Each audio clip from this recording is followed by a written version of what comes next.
একবার নারদকে শ্রীকৃষ্ণ বলছেন, আমি বৈকুণ্ঠে থাকি না, যোগীদের হৃদয়ে থাকি না। আমার ভক্তগণ যেখানে আমার গুণকীর্তন করেন আমি সেখানেই থাকি। ভক্ত হৃদয়ে আমি বিশ্রাম করি। গীতা আমার হৃদয়। আমার থেকে আমার নামই বড়, তাই আমি গীতাকে সর্বোচ্চ স্থান দিয়েছি।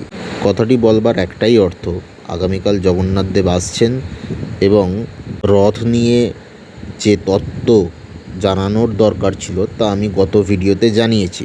দুটো বিষয় আজকে আপনাদেরকে বলি। রথ চলার সময় যে 3টে দাগ থাকে সেগুলোকে গঙ্গা, যমুনা, সরস্বতীর সাথে তুলনা করা হয়। রথের মোট 42টা চাকা, জগন্নাথের 16টি, বলরামের 14টি এবং সুভদ্রার 12টি।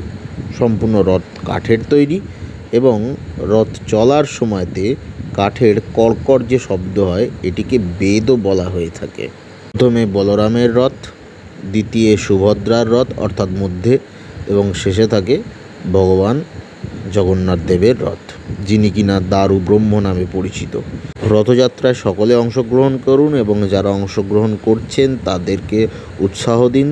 তার সাথে একটাই কথা বলবো, যারা রথযাত্রায় অংশগ্রহণ করতে পারছেন না তারা অন্ততপক্ষে একবার রথের মধ্যে থাকা জগন্নাথ দেবের দর্শন দূর থেকে হলেও করুন। তাতেই আপনার এই জীবনের যাত্রা সার্থক হবে। আপনার আত্মার পরমাত্মার দিকে যে যাত্রা তা পূর্ণ হোক। ধন্যবাদ।